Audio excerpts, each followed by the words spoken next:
Dampak dari virus corona membuat hunian kamar di kota Palembang mengalami penurunan. Hal ini disampaikan Ketua PHRI Sumatera Selatan Erlan Aspiudin.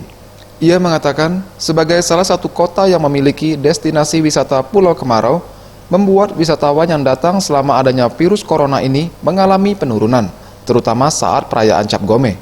Hunian kamar mengalami penurunan sebesar 10%. Per tahun? Tidak begitu banyak.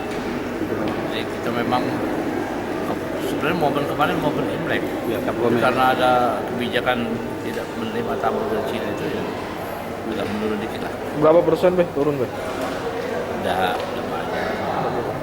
Tidak mempengaruhi terlalu. Pemerintah juga telah melarang warga negara asing asal Tiongkok dan wisatawan yang berlibur ke Tiongkok untuk masuk ke Indonesia sebagai antisipasi penyebaran virus corona. Tim Liputan Sriwijaya TV.